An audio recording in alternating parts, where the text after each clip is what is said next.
So Matt and Abby are having a third kid.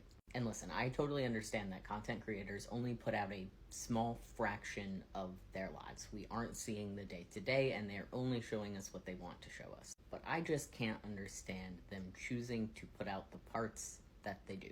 Because immediately this made me remember the video they put out of their time spent in the hospital after the birth of one of their babies. Because with that part being shown to us, I just can't comprehend wanting to have another child with somebody who said that your short stay in the hospital was so stressful that it almost ended your marriage, and then fought with you about breastfeeding your child and made you feel like they were going hungry because you weren't doing a good enough job. I initially saw that video before we were pregnant, before the birth of my son. And now with the birth of my son, I mean, we were in the hospital for 6, almost 7 days. The vast majority of that was spent in the NICU and ended up being an emergency C-section. There are parents that had a longer NICU stay than us, of course, and there are parents that had a much more traumatic birth than we did, but it was definitely the most stressful time of my life, and I think most people would deem that pretty stressful. And not once during that hospital stay were we fighting or had tension.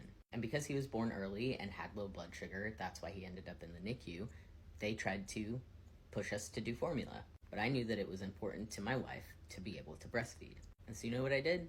I advocated for my wife and my child. And we asked about donor milk and got him switched over to that until they could use her breast milk. And now he's been exclusively breastfed for 7 months. Shout out to my wife, because that is incredible achievement. And when they tried to take him to the NICU and told both of us that we could not come with, that they would come get us once he was set up in the room. But because I know that me and my wife already agreed that no matter what, one of us would always be next to him, and she would not be comfortable with us both being away from him when he was like barely 12 hours old, I advocated for my wife and my son. And I said there was no way he was leaving that room and going to the NICU without me coming with.